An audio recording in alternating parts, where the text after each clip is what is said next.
आज के इस विशेष बुलेटिन में आपका स्वागत है। मैं हूं आपके साथ नीति भारद्वाज। इस बुलेटिन में बात करेंगे लोगों की समस्याओं की। हमारी कोशिश होती है कि इन समस्याओं को उच्च अधिकारियों तक पहुंचाया जाए ताकि इनका समय पर समाधान हो और लोगों को राहत पहुंचे। तो आइए शुरुआत करते हैं आज की पहली समस्या से। ब्लॉक आरएसपुरा के अधीन आते गांव सुंदरपुर के लोगों ने गांव को जाने वाली मुख्य सड़क की खस्ता हालत को लेकर सरकार एवं संबंधित विभाग को चेतावनी देते हुए कहा कि अगर जल्द से जल्द गांव को जाने वाली मुख्य सड़क को पक्का नहीं किया गया तो आने वाले दिनों में बड़ा आंदोलन किया जाएगा। स्थानीय लोगों का कहना था कि गांव को जाने वाली मुख्य सड़क की खस्ता हालत के साथ साथ गांव में कोई भी विकास कार्य नहीं हुआ, जिस कारण लोगों को काफी दिक्कतों का सामना करना पड़ रहा है। मैं आपका शुक्रिया अदा करता हूँ कि आप हमारे हर प्रॉब्लम को हाईलाइट करते हो। ऐसे तो हमारी सरकार को सुनती नहीं। आज मेरा प्रोग्राम जो सुंदरपुर गांव में है, आपने देखा इसका नाम सुंदरपुर है और आपने प्रैक्टिकल देख लिया कि कितना सुंदर है। यहाँ 20 साल से कोई सड़क, कोई गली, कोई नाली नहीं बनी। जैसे मेरे साथियों ने यहाँ 3 एक गुरुद्वारा है, एक मंदिर है, एक मस्जिद है। सब धर्म के लोग जहाँ आते हैं और सब लोग प्यार से रहते हैं, मगर सरकार नाम की कोई चीज़ नहीं। ना जहाँ की पंचायत को जुम्मेदारी उठाती है कोई काम करने में, ना जहाँ का कोई वीडियो ब्लॉग उठाता है, ना PWD बांध लेती है अपने सिर पे। हम किसके पास जाएँ, किसके पास रोएं? तो जो भारतीय जनता पार्टी के कहते हैं 9 साल बेमिसाल, आपने देख लिया हमारे 9 साल बेमिसाल। शर्म से क्या काम नहीं हुआ हमारी पंचायत में, तो क्या 9 साल बेमिसाल लोगों को बेवकूफ़ बना रहे हैं। और मेरी फिर LG से गुजारिश है कि आप इनको हलाओ। आप लाखों रुपये साल की तनख्वाह देते हो, करोड़ों रुपये खर्च कर दो। यहाँ वीडियो ब्लॉग किस लिए बना है, वीडियो किस लिए बैठी है, ग्राम से किस लिए बैठे, बाकी डिपार्टमेंट किस लिए बैठा है, तो एक पैसे का काम नहीं करते। बड़े दुख की बात है। अगर ये लोग नहीं माने, हम सब माता बहने सब भाई इकट्ठे होकर वीडियो ब्लॉग करेंगे, रोड ब्लॉक करेंगे। नहीं माने, नहीं जहाँ किसी ने विजिट किया, अगले प्लान में इसे नहीं ठीक कराया, हम इसको नहीं छोड़ने वाले। जय हिंद, जय भारत। बहुत ज़्यादा परेशानी है। अभी साहब ने भी बताया, आपकी निगाहों के सामने मस्जिद भी है, गुरुद्वारा भी है। बाहर से लोग आते हैं, बहुत सारे ऐसे लोग होते हैं कि जो बड़ी परेशानी से यहाँ तक पहुँचते हैं। जुम्मा के दिन, खुसूसन एक शुक्रवार का दिन होता है हमारे, तो उस दिन भी अगर बारिश वगैरह हो जाए तो उन लोगों को इतनी परेशानी होती है कि स्पेशल घर से कपड़ा वो पहन के आते हैं नमाज़ अदा करने के लिए, लेकिन वहाँ जाने तक उनको ऐसा करना पड़ता है, रास्ते में अगर पैदल चल रहा है, एक स्कूटर या साइकिल आने वाले तक उसको पीछे रुकना पड़ता है और अपने कपड़ों को बचाना पड़ता है कि छींटे पड़ के कहीं बर्बाद ना हो जाए कि मैं लोगों में अंदर जाके बैठूंगा इबादतगाह के लिए, इबादतगाह में जाके हाजिरी दूंगा, किस तरह से दूंगा। ये इतनी बड़ी परेशानी है। सर आपका बहुत बहुत शुक्रिया कि आप आएँ तो हमारी आवाज़ को ज़रूर पहुँचाएँगे, ताकि हमें यकीन है कि हमारी इस आवाज़ पर हमारा ये सुंदरपुर सुंदर बनेगा, लेकिन आपका ताउन चाहिए हमें। तो आपका बहुत बहुत शुक्रिया सर, आए हैं। जय हिंद, जय। परेशानी चौधरी साहब तो भी सुनिया है, साढ़े मौलवी साहब तो भी सुनिया है परेशानियां जो हैं। सानू बहुत ही परेशानियां हैं, क्योंकि काफ़ी देर तो इत्थे कोई सड़क, कोई इत्थे देखने वाला आंदा नहीं है। बड़ी कंप्लेन करते हैं, फिर भी वोटां लैन वास्ते भी आ जाते हैं। और ਜਿਹੜੇ पंच सरपंच इत्थे ਜਿਹੜੇ जिस ਵੇਲੇ जितते हैं उस तो बाद इत्थे कोई दिखाई नहीं दिंदा। तो सानू बड़ी मुश्किल है। साढ़े बजुर्ग मावां भैणां वीर ਜਿਹੜੇ आंदे हैं उन्होंने चिक्कड़ विच इन्ना मुश्किल नाल गुरुद्वारे मंदिर मस्जिद मत्था टेकन वास्ते जाना पैंदा है कि बहुत ही मुश्किल है। इस समस्या नू जरूर हल करन दी कोशिश करो। साडी ये रिक्वेस्ट है। वाहिगुरू। नौशेरा हॉस्पिटल में मशीनों की कमी के कारण ये हॉस्पिटल हमेशा सुर्खियों में रहता है। जी आपको बता दें कि वहां की स्थानीय निवासी पुष्पा देवी की जब बाजू फ्रैक्चर हुई तब उन्हें वहां के स्थानीय हॉस्पिटल ले जाया गया और वहां पर उनका इलाज पूरी तरह से नहीं हो पाया। पत्रकारों से बात करते हुए उन्होंने अपनी परेशानी का इजहार किया और बताया कि वहां पर तकनीकों की कोई व्यवस्था नहीं है और इलाज के योग्य ना तो मशीनें हैं, ना ही वहां पर डॉक्टरों की कोई व्यवस्था है। उन्होंने कहा कि CM और राजौरी जब भी यहाँ का दौरा करते हैं तब बड़े बड़े आश्वासन देकर चले जाते हैं और बोली वाली जनता को गुमराह करके चले जाते हैं। सबसे पहले तो मैं आप मीडिया वालों का शुक्रिया अदा करता हूँ कि जो आप हर एक जनता की आवाज़ उठाने के लिए ग्राउंड जीरो पर जाते हो। बड़े ही दुख के साथ कहना पड़ता है कि ये आप पीछे पहले ये तस्वीर आप जरूर दिखाइए कि ये हॉस्पिटल है निशारे का। यहाँ पर बड़े बड़े ऑफिसर आते हैं और बड़ा बड़ा प्रचार करके चला जाते हैं। आम जनता को सिर्फ ये हरासमेंट कर रहा है निशारा हॉस्पिटल, चाहे वो प्रशासन की बात की जाए, चाहे वो सरकार की बात की जाए। यहाँ पर इनके पास कोई फैसिलिटी नहीं है। सिर्फ जनता को गुमराह करने के लिए इन्होंने ये हॉस्पिटल खोल के रखा हुआ है। बीते कुछ दिन मुझे भी पहले मेरे साथ कुछ वारदात हुई, वहाँ पर भी यहाँ पर वो चीज़ अवेलेबल नहीं मिली। आज जब हम यहाँ पर पहुँचते हैं तो मेरी मदर हैं, ये आप दिखा सकते हैं कि इनकी बाजू जो है वो फ्रैक्चर हुई और यहाँ पर CM और राजौरी कुछ ही दिन पहले यहाँ उन्होंने दौरा किया और उन्होंने कहा कि यहाँ पर हर एक चीज़ अवेलेबल है। मैं पूछना चाहता हूँ सीएमओ से कि आपके पास यहाँ क्या चीज़ अवेलेबल है। ना तो यहाँ पर आपके पास कोई डॉक्टरी पोस्ट है और ना ही आपके पास मशीनें हैं। सबसे पहला तो पॉइंट मैं आपको ये बताऊँगा कि यहाँ पर आर्थो का कोई डॉक्टर नहीं है और ना ही कोई पोस्ट है, ना ही यहाँ पर आर्थो की कोई इनके पास फैसिलिटी है। दूसरा, आई स्किन कोई पोस्ट नहीं, ना ही इनके पास वो मशीन जो है वो अवेलेबल है और स्किल की भी नहीं है। मैं डीसी राजौरी को पूछना चाहता हूँ, सीएमओ राजौरी को, क्यों आप गहरी नींद पर सोए हो? सीओ जब यहाँ पर आता है, सीएमओ बड़े बड़े भाषण देके जाता है कि हमने बड़ा कुछ कर दिया, ये बिल्डिंग बना के क्या करोगे? मैं ये चीज़ इनसे पूछना चाहता हूँ। अगर आप यहाँ पर ये चीज़ अवेलेबल नहीं रख सकते तो फिर आप यहाँ पर किस लिए बैठे हो? फिर हमने किसी अपने ही लाइजन के थ्रू किसी डॉक्टर के साथ संपर्क किया जो हमने यहाँ से एक्सरा करवाया, तो उसने कहा कि आप रजौरी तो जाओगे पर रजौरी भी हो सकता है कि आपको ये चीज़ जो है वो अवेलेबल ना मिले। अब बताओ कि ये जो बुजुर्ग हैं इस टाइम, अगर कल उनके साथ कुछ भी हो जाए, क्या ये सीएमओ रजौरी जवाब देगा? क्या ये सीएमओ रजौरी है जो जिम्मेवार इस नौशहरा हॉस्पिटल का? यहाँ तो आ जाता है सिर्फ क्या जनता को गुमराह करने के लिए। मैं बड़े बड़े आला अधिकारियों से भी पूछना चाहता हूँ कि आप नौशहरा हॉस्पिटल को क्यों आपने खिलौना समझ के रखा हुआ है। मैं एलजी प्रशासन को भी कहना चाहूँगा आपके चैनल के माध्यम से कि जनाब ध्यान दीजिए, नहीं तो आने वाले दिनों में ना बहुत बड़ा यहाँ पे उग्र प्रदर्शन आपको दिखने को मिलेगा। और सीएमओ राजौरी टोटली फेलियर है, डीसी राजौरी भी कहूँगा फेलियर, और हॉस्पिटल के अंदर स्टाफ भी मुझे लग रहा है कि फेलियर है, यहाँ पर कोई काम नहीं कर रहा। बड़ा शुक्रिया, आप आवाज़ उठाने के लिए आए। हम सुबह के में तो इधर खदेड़ हो रहे हैं, कोई डॉक्टर नहीं मिलता, इधर कोई बंदोबस्त नहीं है। अगर मैं सुबह की जम्मू चली गई तो इस टाइम तक तो मेरा इलाज कंप्लीट हो गया था, पर इधर नौशहरा तहसील में, अपने तहसील में, अपने हॉस्पिटल का हमें क्या फ़ायदा? अफसर आते हैं तो बोलते हैं सब कुछ है, जब मैंने मुसीबत का टाइम आया तो मेरे लिए कुछ भी नहीं है। जम्मू बस स्टैंड में बने हुए नाले में बारिश के पानी की निकासी ना होने से गंदगी फैल गई। जब भी बारिश होती है तब जम्मू बस स्टैंड में इसी तरह के हालत हो जाते हैं, जिससे बाहर से आए हुए यात्रियों के साथ साथ स्थानीय लोगों को भी बड़ी मुश्किलों का सामना करना पड़ता है। चारों तरफ गंदगी के ढेर लग जाते हैं, जिससे उसके इर्द गिर्द मक्खी मच्छर भिनभिनाते रहते हैं और उससे डेंगू जैसी बीमारी के बढ़ने का भी खतरा पैदा हो जाता है। अतः प्रशासन से विनती है वह इस ओर ध्यान दें और इस जम्मू के बस स्टैंड की हालत को सुधारने में अपना अहम योगदान दें।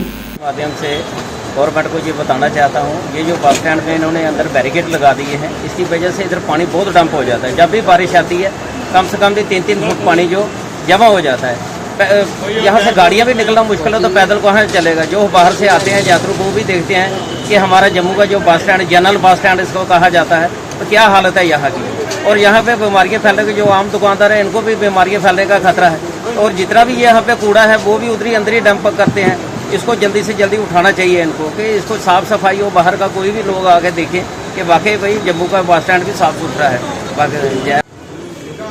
मैं प्रधान Ramesh Kumar Tak, president traders welfare association general bus stand Jammu और सीनियर सोशल एक्टिविस्ट। मैं आपके माध्यम से हमने डिपार्टमेंट के आगे, एलजी साहब के आगे, प्रिंसिपल साहब के आगे, म्यूनसिपलिटी डिपार्टमेंट के आगे, डिपार्टमेंट के आगे बहुत बार गुहार लगाई है कि जो बस स्टैंड है, जो बैरिकेड लगाए हैं, पहले फिर भी थोड़ा ठीक था।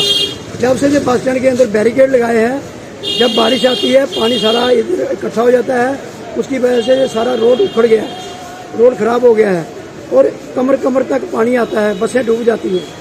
तो 2-4 बार इधर बाइक वाले भी गिरे हैं। तो मैं आपके माध्यम से ये गुहार लगा रहा हूँ कि इस ओर ध्यान दिया जाए। इससे जब पानी इकट्ठा होता है, गंदा पानी फैलेगा और इससे डेंगू फैलने का भी खतरा है, बीमारी फैलने का खतरा है। तो मैं आपके माध्यम से ये गुहार लगा रहा हूँ कि इस ओर ध्यान दिया जाए। और जो नाला इन्होंने बनाया है, नाला बनाया ठीक है, मगर जो पानी की जो निकासी है वो उन्होंने नहीं बनाई है। जब बारिश का पानी इकट्ठा होता है बस स्टैंड में, वो पानी इधर ही जमा हो जाता है। तो बाहर से पूरे हिंदुस्तान से जहाँ पर टूरिस्ट आते हैं, यात्री आते हैं, तो वो क्या देखते हैं। तो मैं आपके माध्यम से ये गुहार लगा रहा हूँ। दूसरा, हमारी दुकानों की बैक साइड भी इतना मलबा इकट्ठा हो रहा है, ये तो वो सफाई करते ही नहीं है। हमने बहुत बार इनको बोला है कि सफाई किया करो। और दूसरा जो घर घर इन्होंने ऑटो लगाया है म्यूनसिपलिटी वालों ने कचरा उठाने के लिए, वो अच्छी बात है, मगर हमारे बस स्टैंड के लिए हमने बहुत बार गुहार लगाई है कि बस स्टैंड से भी एक ऑटो लगाया जाए। सुलभ वाले पैसे इकट्ठा करके ले जाते हैं, मगर ऑटो लगाएं ताकि जो जितना भी जो कचरा है जो डेली का डेली उठे। और ये डेली उठाते नहीं है कचरा, इधर डैम्प लगा है, उसे मच्छर का जो डेंगू फैलने का को खतरा है वो बढ़ जाता है, तो लोग आगे ही बीमार हो रहे हैं, आगे डेंगू फैला हुआ है। तो मैं आपके माध्यम से डिपार्टमेंट के आगे ये गुजारिश करना चाहता हूँ कि इस ओर ध्यान दिया जाए। दूसरा जो बैरिकेड हटाए जाए और पानी की निकासी बनाई जाए और कचरा रोज उठाया जाए। रियासी जिला मुख्यालय का स्पोर्ट्स स्टेडियम इन दिनों काफी खस्ता हालत में है। नगर के बीचों बीच वार्ड 4 में मुख्य बस अड्डे पर बना ये शहर का एकमात्र स्टेडियम है। यहाँ अभ्यास के लिए आने वाले खिलाड़ियों का भविष्य इसी स्टेडियम पर टिका हुआ है। अभ्यास नियमित न होने के कारण उनके भविष्य पर खतरा मंडरा रहा है। स्टेडियम के चारों तरफ उगी घास और झाड़ियों ने खेल का अभ्यास करने आने वाले युवाओं की मुश्किलें बढ़ा दी हैं। बरसात का मौसम होने के कारण खिलाड़ियों को सांप बिच्छू का भी डर बना रहता है। शाम को स्टेडियम में लगी लाइटें पूरी तरह से बंद होने के कारण अंदर जाने में भी डर लगता है। रोजाना स्टेडियम आकर प्रैक्टिस करने वाले खिलाड़ियों ने प्रशासन से अपील करते हुए कहा कि स्टेडियम की हालत को ठीक करने के लिए उचित कदम उठाए जाने चाहिए। दिल्ली से लेकर पंचायत लेवल तक अक्सर ये कहा जाता है कि नशे से बचने के लिए मात्र एक ही विकल्प है, वो है खेल कूद। खेल कूद में बच्चे बढ़ेंगे तो नशे से बचे रहेंगे। ये दिल्ली से लेकर हर एक पंचायत लेवल तक बात कही जाती है, लेकिन बच्चों को खेल कूद में लाने के लिए एक अच्छी ग्राउंड होना चाहिए और जहाँ पे तमाम वो खिलाड़ी अभ्यास कर सकें। इस वक्त मैं खेल मैदान रियासी के अंदर हूं। मैं अपने सहयोगी से कहूंगा जरा तस्वीरें दिखाएं। जो तस्वीरें आप अपने जेकेसी न्यूज़ टेलीविज़न स्क्रीन पर देख रहे हैं, ये तस्वीरें जनरल जोरावर सिंह खेल मैदान रियासी की हैं, जहां से देख सकते हैं कि बड़ी बड़ी झाड़ियां यहाँ पे उगी हैं, लेकिन अभी तक प्रशासन का और ख़ास करके स्पोर्ट काउंसिल का, जिसके अधीन ये ग्राउंड आती है, उनकी नज़र शायद जहां पर नहीं पड़ी है। अगर इस तरह की झाड़ियां रहेंगी तो तमाम वो खिलाड़ी कैसे प्रैक्टिस करेंगे, कैसे अभ्यास करेंगे? अगर उनका अभ्यास नहीं हो पाएगा तो वो अपने स्पोर्ट, जिस स्पोर्ट में वो जाना जाते हैं, वो अपना गोल कैसे करेंगे? ये तमाम कई सवाल उठते हैं, लेकिन सबसे अफसोस की बात है कि रियासी के अंदर एक ही ग्राउंड है जहां पे तमाम खिलाड़ी आके जहां पे प्रैक्टिस कर सकते हैं। स्पोर्ट में कोई भी हो, चाहे वो क्रिकेट की बात करें, चाहे वॉलीबॉल की बात करें, फुटबॉल की बात करें, या कबड्डी की बात करें, या फिर अन्य स्पोर्ट जितने भी गेम्स रहते हैं उसकी बात करें, अगर इस तरह की ग्राउंड होगी तो वो यहाँ पे आके कैसे अभ्यास करेंगे? मेरा नाम दिवेश है। तो जहाँ हम खेलते हैं उधर ग्राउंड की हालत बड़ी बेकार है। उधर बड़ी बड़ी घासें झाड़ियाँ आ गई है, तो कृपया करके ये सब ठीक कराओ और घासें वहाँ से काटो। तो हमारी आपसे यही इच्छा है बस। हाँ, ये कोनों कोनों में हमें सांप बिच्छू का भी डर रहता है। जहाँ पे बॉल चली जाती है दूर दूर तो हमें डर रहता है बॉल लेने का। फिर हम अपने से बड़े भैया को बोलते हैं कि बॉल लेके आ जाओ।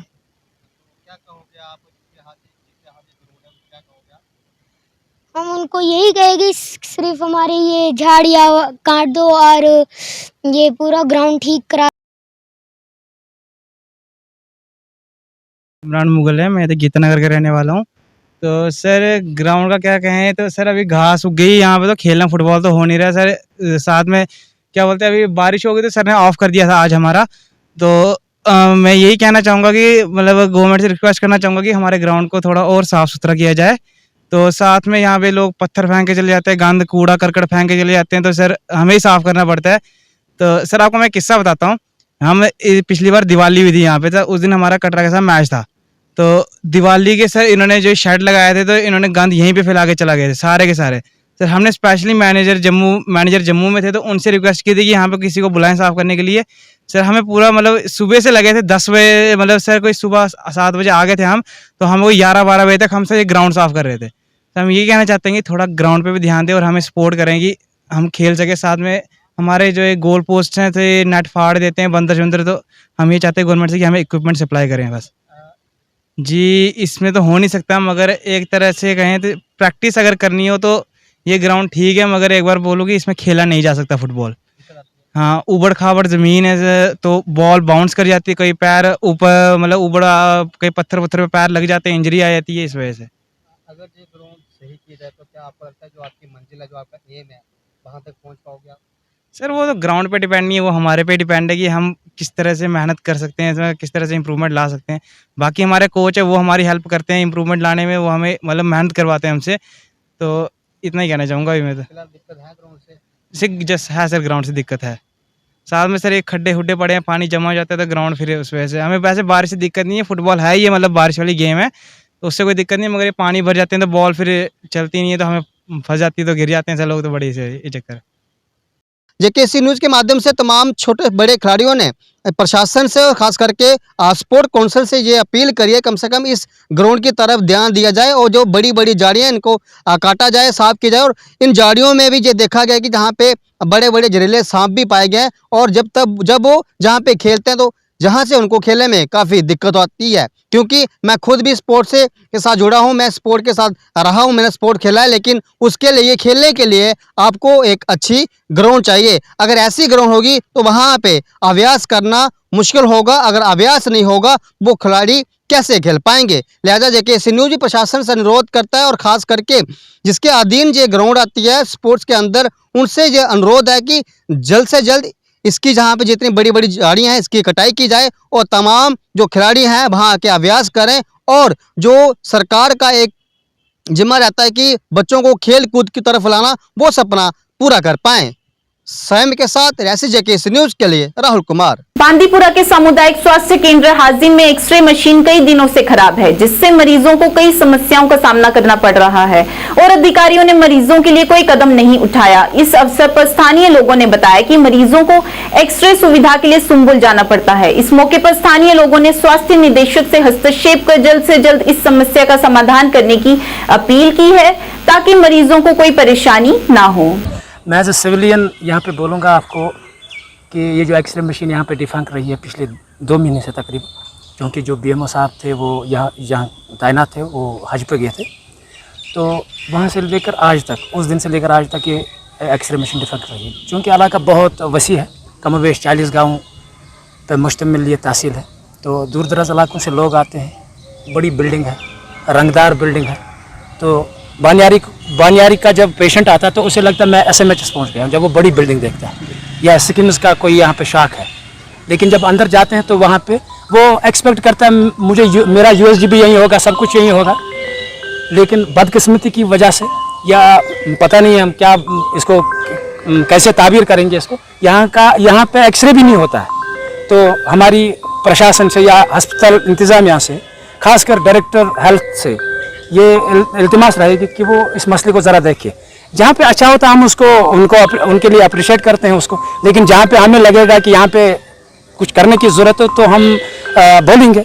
हमारी रिसेंटली मीटिंग हो गई थी CMO साहब से, BMO साहब से, तो उन्होंने हमें आश्वासन दिया था कि 2-4 दिन के अंदर अंदर ये ठीक हो जाएगी। लेकिन चल रहा है, ये मंदी का दौर चल रहा है, रिसेशन का टाइम चल रहा है। तो जब बानियारी का बेचारा मजदूर आदमी जो मुश्किल से अपना फैमिली को पालता है, तो वो जब एक्सरे करने के लिए आता तो उसको लगता है कि मैं 100 रुपये पर मेरा एक्सरे होगा, लेकिन वहाँ पे डिफेंस हो तो वो मजबूर है बेचारा प्राइवेट, उसके पास पैसा ही नहीं, वो कर नहीं पाता है। तो इस बारे में हमारी हॉस्पिटल इंतजामिया से, यहाँ के BMO से, CMO बांडीपोरा से यही इल्तिमास रहेगा, डायरेक्टर हेल्थ से खासकर, कि वो ये जो मुश्किल ये हमारी जो एक्सरे मशीन डिफेक्ट रहती है तो इसको या तो कोई नई मशीन दे दे या इसी को ठीक कर दे। जो एक्सरे मशीन वाकई में ख़राब है, लेकिन 2 माह से नहीं है, कुछ चंद 15 दिन से वो नहीं चल रही है।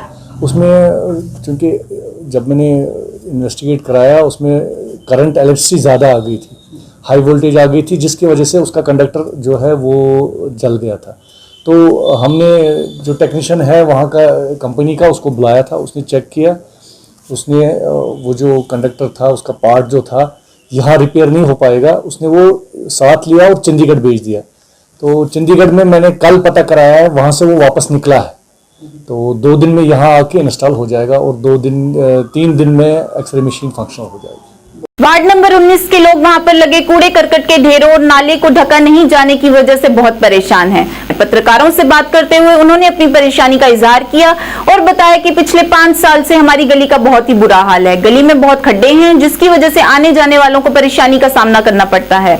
गली में नालियां भी छती हुई नहीं है। स्थानीय लोगों का कहना है कि हमने अपने वार्ड के कॉर्पोरेटर से भी कहा, लेकिन कोई भी इस तरफ ध्यान नहीं दे रहा। हर कोई यही कहता है कि गली बन जाएगी, लेकिन इस नाले से आने वाली बदबू से कई तरह की बीमारियां फैल रही हैं। अतः हमारी प्रशासन से अपील है कि हमारी मांगों पर जल्द से जल्द गौर करें और इस समस्या से हमें निजात दिलाएं। बच्चे क्या नाम है आपका? आरोही। बच्चे कौन सी स्कूल में पढ़ते हो? अशोका। आप यहाँ पे रहते हो, आपको क्या समस्या आती है आपके? हमें स्कूल आते जाते दिक्कत होती है, हम गिर जाते हैं, हमें लग जाती है। कैसे लगती है? देखो जो ये देखो ना इधर के हालात। गली खराब है इसलिए? हाँ जी। क्या चाहते हो? हम चाहते हैं कि ये गली बने। इतनी गंदी नाली है ये। किन्नी देर हुई है हुन इधर दिक्कत होई दी है, कोई सुनाई नहीं हुआ जी। साड़ी गली दी है, पानी दी सानू दिक्कत है, गली दी सानू दिक्कत है। जेड़े आंदे आ दिखी चली जांदे आ, सारे इयो गल बोलदे बनी जा, अगू कोई बनांदा ही नहीं। 5 साल होए आने इयां खज्जल होंदे, सानू ते इयो प्रॉब्लम है। साडी गली कोई नहीं बनांदा, साडी गली कारपोरेटर दी भी आख्या, उन्ने भी नहीं साडी सुनी। आए किन्ने बार आख्या साडी गली बनाओ, साडी गली बनाओ, कोई नहीं बनांदा इकड़ी गली। हां क्या करे कारपोरेटर? बननी है खरा कदू बननी है? जो इत्थे 2-4 डिग्गियां कोई मरोगे तो फिर बननी, इयां नहीं बननी है। साडी कोई सुनदा भी नहीं है, इकड़े महल्ले ही है ते नहीं किश भाई इंदी भी सुनी लैने कोई नहीं सुनदा इत्थे। आता चुप उनके चाहते हो? साडी गली बननी चाहिए बस। आयो यानी देखन लगे भाई ये हालत है इस महल्ले दी। बाहर स्मार्ट सिटियां बननियां ते महल्ले दे खड्डे दिखे दा है, क्या हालत है इस महल्ले दी। असें 5 साल ही हरेक कर लांदे भाई कुदै साड़ी गली का साधन करो, साढ़े बच्चे भी कुदै सौदा कन्नै बाहर खेडन बौन करो। शहरों के केड़े बड़े बड़े बेड़े न, पर जित्थों उ'नें खेडना आई जाइए गली च गै खलोना ना, इत्थै गै खेडना ना। ते उ'ऐ नेहियां चज्जरियां बाहर जाङन उत्थों ठुड्ड भन्नी आवे अंदर आङन ते ओह् बेचारे गर्मी कन्नै मरा दे। ते इन्नी मेहरबानी है कि जे कोई साढ़ी भी सुनाई करे ते चलो साढ़ा गलियां दा साधन बनाई दा, अस बड़े ओह्दे धन्नवादी हो गए भाई बड़े। वार्ड नंबर 19 बिच्चा बोला ने ते साड़ी भी कोई सुनाई करो। क्या नाम है तुमका? मेरा नाम सुमित्री है। कितने टाइम की गली खराब है? ये और 5-6 साल ही है बच्चा। गली उसे ठीक चल रही है? वो नहीं की ठीक। उनके चाहते हो? हाँ सही है, चाहने कि कुदै साढ़ा भी जीने का साधन बनना, साड़ियां नालियां कुदै उप्परा छतोए जान। जी आपका नाम? मोनिका। मोनिका जी, क्या समस्या आपको आ रही है आपके वार्ड? सर समस्या तो मैं इसी मोहल्ले की हूँ, वार्ड नंबर 19 से, बीसी रोड आता चोपड़ा से हूँ मैं। सर देखो बात करते हैं कि स्मार्ट सिटी की, अगर हमारे एरिया में एक बार कोई आकर यहाँ पे देखे ना, कारपोरेटर से मैं रिक्वेस्ट करती हूँ कि यहाँ पे आकर एक बार दौरा करके ये देखें कि यहाँ के लोग कितने परेशान हैं। एक तो यहाँ पे फ्लैशों की बड़ी परेशानी है, दूसरी सड़कों की बड़ी परेशानी है। तो हमारे एरिया को मतलब सरकार बना रही है स्मार्ट सिटी, एक बार हमारे यहाँ पे आकर देखिए कि ये कौन सी स्मार्ट सिटी बना रहे हैं। यहाँ पे तो हमारे साथ में इतना गंदा नाला है, इतना मतलब कि स्मेल है, बरसात का महीना है तो कुछ भी सारे लोग यहाँ पे मतलब परेशान है हर चीज़ के लिए। ना तो इधर कोई देखने को आते हैं, ना कोई गलियों का इधर है, ना कोई नालियों का, ना कोई पानी का, मतलब गरीब बस्ती है, इनके लिए कुछ सोचना चाहिए सर। मैं तो सरकार से यही रिक्वेस्ट करती हूँ कि मतलब कि इधर आकर एक बार कारपोरेटर दौरा करें और देखें कि इधर के लोगों के क्या हालात हैं। बीमार भी हो सकता है सर, क्यों नहीं, क्योंकि बरसात का महीना है। तो देखो ना आप एक बार अगर इधर का व्यू लोगे ना आप, तो आप खुद जान लोगे कि यहाँ पे कितनी गंदगी है, लोग कैसे रहते होंगे ये। जी भाई साहब आपका नाम? मेरा नाम गारूराम है, मैं वार्ड नंबर 19 से बोल रहा हूँ। ये आता चोपड़ा नियर जन बस स्टैंड में पड़ता है। क्या समस्या आ रही है? समस्या ये आ रही, हमारे साथ नाला है, आगे नाला इन्होंने बनते बनते छोड़ गए हैं, तो इतना गंद है, बड़ा गंद है, हम ना बैठ सकते हैं, जो इतनी स्मेल है, बहुत बुरी स्मेल है, ना गंद है ये हमारा इतना, आप खुद ही देख लो अगर भाई जो इतना गंद है और स्मेल बड़ी है। तो हमारी यही समस्या है कि इसकी नाले को अच्छी तरीके से साफ किया जाए। हमने बोला उनको ये नाला ये बाद में जहाँ से इसको देखा जाए, आप इसका कितना गंदा, कितनी खुशबू, कितना कुछ आ रहा है, ये इसको साफ किया जाए। आपका घर भी इसी के साथ है? हमारा घर यही है, इसके साथ ही है, बिल्कुल इसके साथ ही लगता है। और बैठने की भी बहुत ही बदबू आती है, बैठते हैं जगह आते हैं या जाते हैं, काफ़ी स्मेल है। तो ये इसी मेहरबानी कीजिए, ये इसको साफ सफाई कर दिए, तो यही है हमारा। आज के इस अंक में इतना ही। नए अंक लेकर फिर हाजिर होंगे, तब तक के लिए दीजिए इजाजत। नमस्कार।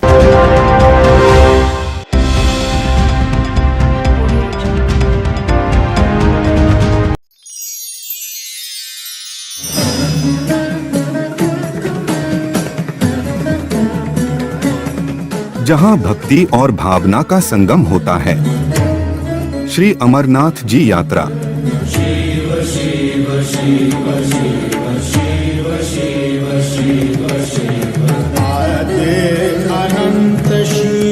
वो सब कुछ हैं, वो महादेव हैं। जहां सब शिवमय है, उस पावन धरती पर आपका स्वागत है। 20 घंटे 7 दिन पल पल की खबर से कराते हैं आपको बाखबर। जाय जायज खबर वातनाओ तान समाजी, सियासी या सकाफती। जेकेसी मॉर्निंग न्यूज में आपका स्वागत है। मैं हूं आपके साथ रवि शर्मा। आदाब नाजरीन, जेकेसी में आपका खैर मकदम है। मैं हूं सैयद कासिम काशानी, सफर का उर्दू खबरनामा लेकर हाजिर। हर एक छोटी बड़ी खबर पे रहती है हमारी नजर। And every region is mine. Jammu Kashmir की हर समस्या पे जेकेसी की पहली नजर। हम पहुंचाते हैं आप तक हर खबर, हर सच्ची और पक्की खबर, क्योंकि हम हैं जेकेसी। पीडीपी सरबराह का आज जिला हंदवाड़ा का दौरा, कई कारकुनान और लीडरान से की मीटिंग।